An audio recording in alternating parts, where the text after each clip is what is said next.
آج چار ایسے موضوعات ہیں جو اس قوم کے لیے چار قسم کے میزائل آپ سمجھ لیں، اور میزائل جب آتا ہے تو وہ دشمن کی طرف سے آتا ہے۔ اس میں سے پہلا یہ ہے کہ غزہ کے اندر جو کچھ ہوا اور اس کے بعد ایران کے ایک اسکول میں جس طرح سے 186 بچیوں کا قتل عام ہوا، اس پہ برنی سینڈرس نے رپورٹ دی ہے امریکہ کے اندر، سینیٹر نے، اور اس کے مطابق رپورٹ کے مطابق 20,000 کے قریب بچے، بچیاں اور ولنریبلز وہ غزہ کے اندر شہید ہوئے ہیں۔ اس کی روشنی میں جو ابھی تک صدر ٹرمپ حملے کر چکے ہیں دنیا کے ممالک پہ، وہ 8 ممالک بنتے ہیں ان کے عہد میں جو حملے ہوئے ہیں، اور ان میں سے ایک ساورن ملک کا صدر وہ اٹھا کے لے آئے اور دوسرے ساورن ملک کا سپریمو اس کو شہید کیا گیا، 86 سالہ سید علی خامنہئی صاحب کو۔ ان حالات میں پاکستان تحریک انصاف یہ سمجھتی ہے کہ بہت ضروری ہے کہ 3 اقدامات فوری طور پہ کیے جائیں۔ پہلا یہ ہے کہ یونائٹڈ نیشنز کی جو سیکورٹی کونسل ہے اس کا میراتھن اجلاس منعقد کیا جائے، روز اجلاس ہو اور روز یہ مطالبہ کیا جائے اور روز ریزولوشن لائی جائے۔ بے شک امریکہ اس کو ویٹو کرے کہ ایران کے اوپر جو غیر قانونی اور انٹرنیشنل لاء کی وائلیشن والا حملہ ہے وہ فوری طور پہ امریکہ بند کرے۔ دوسرے 2 مطالبات ان کا تعلق پاکستان کے اندر ہے۔ آپ کو معلوم ہے کہ دنیا میں جتنا جنگی جنون، جس قدر جنگی جنون اور جس سے جنگی جنون موجودہ امریکن صدر نے آ کے پھیلایا ہے، اس کے نتیجے میں وہ فٹ کینڈیڈیٹ نہیں ہیں جو نوبیل پرائز ہے، اور اس کے لیے ریاستی طور پر ان کو نامنیٹ کیا گیا۔ ریاست نامنیٹ نہ کرے تو ان کو کنسیڈر نہیں کیا جاتا، اس لیے فوری طور پہ ریاست جو نوبیل پرائز کے لیے صدر ٹرمپ کی نامنیشن ہے وہ واپس لے۔ تیسرا یہ ہے کہ جو پیس بورڈ بنا ہے اس میں سے انڈونیشیا کی میں لیڈرشپ کو شاباش دینا چاہتا ہوں جنہوں نے اپنی ممبرشپ خود معطل کر دی ہے۔ ایسے بورڈ میں بیٹھنے کا کیا فائدہ، جس کا سربراہ تایات ہے وہ بھی امیونٹی ملی ہوئی ہے صدر ٹرمپ صاحب کو، اور اس کے ساتھ جو ایشیا کا نہیں ساری دنیا کا سب سے بڑا جنگی جرائم کا مجرم جس کے خلاف وارنٹ ہے باقاعدہ انٹرنیشنل کرمنل کورٹ کا، نیتن یاہو، اور اس کا فلسطین کے ساتھ اور عربوں کے ساتھ کوئی تعلق نہیں ہے۔ یہ بہت سارے لوگوں کے لیے حیرانی کی بات ہوگی، نیتن یاہو پولش ہے، وہ نہ کرسچن عرب ہے، نہ جیو عرب ہے، اور نہ ہی عرب سے اس کا کوئی تعلق ہے۔ اس کو راضی کرنے کے لیے جو بورڈ بنایا گیا اس میں سے ہمیں اپنی ممبرشپ سسپینڈ کرنی چاہیے اور اس کو وڈرا کرنا چاہیے۔ اس کے بعد میں آتا ہوں، 3 اور مسائل ہیں جن کے اوپر میں آپ کے سامنے کچھ فیکٹس رکھنا چاہتا ہوں۔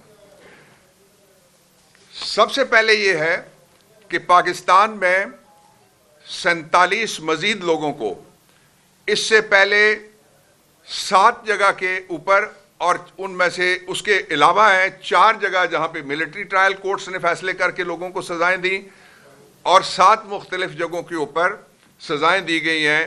پاکستان تحریک انصاف کے 2 جو اپوزیشن لیڈر تھے، عمر ایوب، شبلی فراز، حماد اظہر، کمل شوذب، خواتین میں سے بھی زرتاج گل اور زلفی بخاری پاکستان میں تھے نہیں، ان کو بھی سزا دے دی گئی۔ گل صاحب ہیں، ڈاکٹر گل، ان کو بھی سزا دے دی گئی، اور بے شمار دوسرے نام ہیں جو لیے جا سکتے ہیں۔ اس سزا کی حقیقت یہ ہے کہ کسی بھی قانون میں پاکستان میں جب تک مین ٹرائل مکمل نہیں ہوتا اس وقت تک جو پروکلیمڈ اوفینڈر ہے اس کے خلاف 87، 88 ضابطہ فوجداری کی کارروائی کی جاتی ہے، پرپیچول وارنٹ آف اریسٹ، یعنی مسلسل جو ایکسیکیوٹ ہوتا رہے گا، سیلف ایکسیکیوٹری وارنٹ آف اریسٹ، وہ جاری کیا جاتا ہے، وہ جاری کیا جا چکا تھا۔ اور ان میں سے جو پیش نہ ہو، جب مین ایویڈنس ریکارڈ ہو جاتی ہے ساری کی ساری، ان کی جگہ سے اگر کوئی پراکسی وکیل بھی کھڑا کرے عدالت, تو اس کے باوجود بھی جب تک ساری ایویڈنس ریکارڈ نہیں ہوتی, میں نے دیکھ لیا ہے, کچھ اپیلیں میں نے دائر کرنی ہے, اس لیے میں یہ آپ کو بتاتا ہوں اس فیصلے کو دیکھ کے اس کے فیکٹس کے مطابق کہ یہ وہ اشخاص ہیں جن کا نام ایف آئی آر میں نہیں ہے, یہ وہ اشخاص ہیں جن کا نام پہلے چالان میں نہیں ہے. 8 چالان پیش ہوئے, 8 چالانوں میں ان کا نام نہیں ہے. ان میں سے اکثر ایسے لوگ ہیں جو موقع پہ موجود نہیں ہیں. ان کے اوپر کسی جگہ پتھر اٹھانے, نعرہ لگانے کا بھی الزام نہیں ہے, جو اکثر ایسے لوگ ان میں شامل کیے گئے. یہ سارے اس لیے کیا جا رہا ہے کہ پاکستان میں یہ بتایا جائے کہ ہم دستور کو نہیں مانتے, ہم سپریم کورٹ کو نہیں مانتے, ہم ٹرائل کو نہیں مانتے, ہم فیئر ٹرائل کو نہیں مانتے, اور یہ جتنے بھی مقدمات نیچے سے فیصلہ ہو کے آئے ان میں سے 9 مئی والے 2 جگہ کے مقدمات میں 2 مقدمے تھے میاں والی کے اور 1 مقدمہ تھا اسلام آباد کا, وہ تینوں بری کیے ہیں عدالتوں نے. جتنے مقدمات اوپر جائیں گے ان کی کوئی ویلیو نہیں ہے. اس کا جو اگلا پہلو ہے وہ یہ ہے کہ جو فیصلے کرنے والے اس وقت کینگرو عدالتیں ہیں ان کے بارے میں ہمیں شدید تحفظات ہیں. ایسے لوگوں کو بھی سزا دی گئی ہے جو لوگ پیش نہیں ہوئے اور ان کو سزائیں پہلے دے دی گئیں, اور کچھ ایسے بھی تھے جن کے نام تھے ان کو کبھی بلایا ہی نہیں گیا. اور تیسری کیٹیگری وہ تھی کہ جن لوگوں نے بیٹھ کے پریس کانفرنس کی ان کے سارے گناہ معاف, وہ گنگا اشنان کر کے واپس آ گئے فوراً پریس کانفرنس کے بعد. اس لیے قوم کو بتایا کہ یہ مذاق ہو رہا ہے. اس مذاق کا مطلب یہ ہے کہ عمران خان کے اوپر, تحریک انصاف کے اوپر پریشر ڈالا جائے. اس کا جو دوسرا پہلو ہے وہ اس سے بھی زیادہ خطرناک ہے. وہ پہلو یہ ہے کہ آدھی رات کے وقت ایک ایسے ہمارے دوست, ایک ایسی پارٹی جو یہ کہتی ہے کہ ہم نے چارٹر آف ڈیموکریسی کیا نواز شریف کے ساتھ, ان کے صدر صاحب نے آدھی رات کو ایک آرڈیننس جاری کیا. آرڈیننس جاری کرنے کے بعد اس کو آدھی رات کو دونوں ہاؤسز سے منظور کروایا گیا بل کی صورت میں. اور اس آرڈیننس میں کیا لکھا ہوا ہے, اس میں ایک جو سرکاری ملازم ریٹائر تھے وہ یہاں اپوائنٹ ہوئے تھے, اس کے بعد ان کو ایکسٹینشن 3 سال کی دی گئی ہے. اور دوسرا خطرناک نقطہ یہ ہے کہ ساری دنیا کے اندر جو اوریجنل کورٹ سے جو فیصلہ ہوتا ہے فوجداری مقدمے میں وہ سیدھا سیدھا سپریم کورٹ کے پاس جاتا ہے. سپریم کورٹ کے اوپر اتنا موٹا تالا انہوں نے لگا دیا ہے, قانون ہی بدل دیا ہے کہ اگر کوئی نیب کے مقدمے کا فیصلہ ہوگا تو وہ عدالت جس کے بارے میں کہتے تھے کہ یہ ملک میں آئینی تنازعات طے کرے گی, اب وہ فوجداری کے قانون کا پہلا مقدمہ بھی وہی عدالت سنے گی. اس لیے یہ کس قدر غیر سنجیدہ ہیں لوگوں کی زندگی, لوگوں کی آبرو, security of person, security of life. میں سمجھتا ہوں, میں اپنی ذاتی اوپینین دیتا ہوں کہ اس نظام میں بیٹھے ہوئے فارم 47 والے جو اپنے آپ کو ہائیبریڈ کہتے ہیں, یہ پاکستان کے لیے سب سے بڑا سیکورٹی رسک ہیں. اس لیے کہ پاکستان کی دیواروں کی حفاظت کے لیے آئین نہیں بنا, پاکستان کے لوگوں کی حفاظت کے لیے آئین بنا ہے. لوگوں کی حفاظت وہاں ہوگی جہاں دستوری راج ہوگا. جب دستوری کی بجائے ان کا فارم 47 کا کستوری راج جب سے آیا ہے اس وقت سے انہوں نے پاکستان کے اندر جو انصاف ہے اس کا نام بے انصافی رکھ دیا ہے.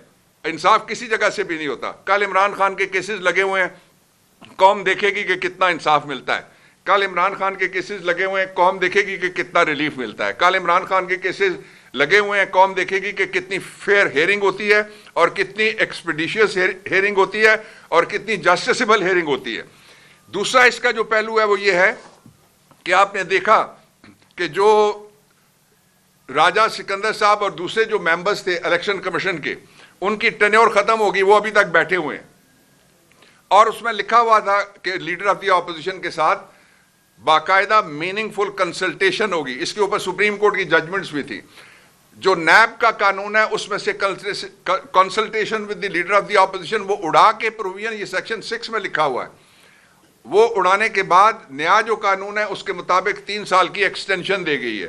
ایک ایسا ملک جس میں 70% کے قریب یوتھ ہے, ایک ایسا ملک جس میں 52% کے قریب ووٹیں کم بنی ہوئی ہیں, کچھ علاقوں میں خواتین کی ووٹیں نہیں بنتی یا نہیں بنوانے دیتے یا نہیں بنائی جاتی, 52% کی آبادی خواتین پہ مشتمل ہے. ان سب کو مائنس کرنے کے بعد بابا راج ملک میں راگو کر دیا گیا. یہ جو بابا راج ہے اس کو ایک آسان طریقہ یہ تھا کہ آپ ایک قانون بنا لیں کہ تا حیات سب کی نوکریاں ہیں اور قانون کا نام آپ تایا حیات بے شک رکھ لیں اور اس کو گلے سے لگا لیں. پاکستان میں راستے روکے جا رہے ہیں ترقی کے بھی, اور ترقی کسی قوم کی جب تک, جس طرح ہماری جنریشن زی ہے, اس کی نوجوان نسل, اس کو اعتماد نظام پہ نہیں ہوتا, اس کو امید نظام پہ نہیں ہوتی, اس امید کو ختم کیا جا رہا ہے. اس کے ساتھ ہی میں دو باتیں اور کہنا چاہتا ہوں. جو اے ٹی سی کی ججمنٹ ہے اس کو پاکستان تحریک انصاف چیلنج کرے گی, اور اے ٹی سی کی ججمنٹ میں دو نقائص ہیں. ایک نقص میں نے آپ کے سامنے رکھا ہے, اور جو اس میں دوسرا نقص ہے اے ٹی سی کی ججمنٹ میں وہ یہ ہے کہ جس مقدمے میں ایک دفعہ گواہ پیش ہو جائیں, 3 دفعات ہیں باقاعدہ ضابطہ فوجداری میں, وہ گواہ دوسرے کسی جگہ وہی شہادت نہیں دے سکتا. یہاں 52 مقدمات میں گجرانوالہ کے اندر, فیصل آباد کے اندر, سرگودا کے اندر, لاہور کے اندر, پنڈی کے اندر, اسلام آباد کے اندر وہی 3 گواہ, جو ایک کہتا ہے میں صوفے کے نیچے گھس کے عمران خان کی سازش سن رہا تھا, دوسرا کہتا ہے میں چارپائی کے پیچھے کھڑا تھا, تیسرا کہتا ہے میں نے وہاں خفیہ میرے رابطے تھے جن کی وجہ سے میں اندر چلا گیا اور میرے سر پہ سلمانی ٹوپی تھی. ان حالات میں یہ بہت ضروری ہے کہ پاکستان کو فوری طور پہ یا یہ حکومت رخصت کی جائے یا ایک نیا فیئر فری ٹرانسپیرنٹ الیکشن, اس کے بغیر قوم کو اطمینان کوئی نہیں آنا. اور اگر اس کو ایکسٹینشن دینے کی کوشش کی گئی, جس طرح سے کرنے کی کوشش کی جا رہی ہے, عمران خان کو اندر رکھا گیا, دنیا میں کوئی ایسا فارمولہ ایجاد نہیں ہوا کہ پاکستان کے اندر استحکام عمران کے بغیر آ سکے. عمران آئے گا, استحکام آئے گا, استحکام آئے گا تو تب لوگوں کے اندر وہ اعتماد آئے گا کہ وہ ریاستی اداروں کے اوپر اعتبار کر سکیں. آخری بات جو میں کہنا چاہتا ہوں وہ یہ ہے کہ اس وقت جو مڈل ایسٹ کے حالات ہیں وہاں جنگ لگی ہوئی ہے. ایران کے ساتھ ہمارا 2220 کلومیٹر کا ایک پورا بارڈر ہے, 2400 کلومیٹر سے زیادہ بارڈر ہمارا افغانستان کے ساتھ ہے. ایک جگہ جنگ ہم لڑ رہے ہیں افغانستان کے ساتھ, دوسری جگہ جنگ اس جنگ کی پراکسی بننے کے لیے اشارے مل رہے ہیں کہ کسی کو وہاں دھکا مارا جائے گا. مجھے پورا یقین ہے کہ پاکستان کے لوگ اور پاکستان کے اندر جتنے بھی باشعور فیصلہ ساز بیٹھے ہوئے ہیں وہ کسی اسلامی ملکوں کی 2 کی جنگ میں ہم فریق نہیں بنیں گے, اور یقیناً انشاءاللہ نہیں بنیں گے. راجہ صاحب نے کہا, میں نے اس کے اوپر اپنی میں نے اوپینین دی ہے, اس لیے کہ پاکستان میں اگر کسی کو شوق ہے کہ ہم غزہ بورڈ پیس بورڈ میں بیٹھیں, ہم صدر ٹرمپ کے لیے نوبل انعام مانگیں, تو وہ ریفرینڈم کرا لے, اس کو 200% 100 میں سے ووٹ اپنے خلاف نکلتے ہوئے نظر آئیں گے. اس لیے پاکستان کوئی مذاق نہیں ہے. پاکستان 25 کروڑ لوگ جیتے جاگتے انسانوں کا ملک ہے. اس کے ایک ہی رہنما ہے جن کو عالمی طور پہ بھی تسلیم کیا جاتا ہے. میں سمجھتا ہوں یہ بڑی بدبختی کی بات ہے ان لوگوں کی جو اس وقت فیصلہ سازی میں بیٹھے ہوئے ہیں کہ ایک ایسا شخص جس نے 2 دفعہ, میں اس وقت کیبنٹ کا ممبر تھا, یہاں پہ ایرانین پریزیڈنٹ آئے ہوئے تھے, ان کی تقریر سنیں جو عمران خان نے کی تھی. آج جو حالات درپیش ہیں وہ ساری کی ساری عمران خان کی پیشن گوئی درست ثابت ہوئی ہے. وہ وائرل تقریر ہے, وہ سنیں ضرور آپ. وہ شخص جیل کے اندر بیٹھا ہوا ہے اور جن کو جیلوں کے اندر سے اٹھا کے اقتدار دیا گیا ہے وہ خوشامد کر رہے ہیں, اور خوشامد کی آخری حد بھی وہ کراس کر چکے ہیں.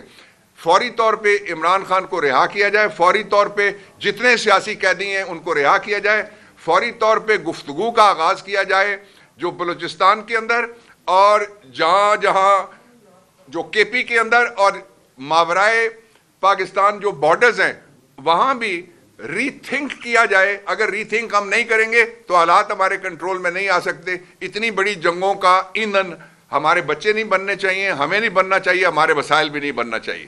بہت شکریہ. میں ان کی ایک منٹ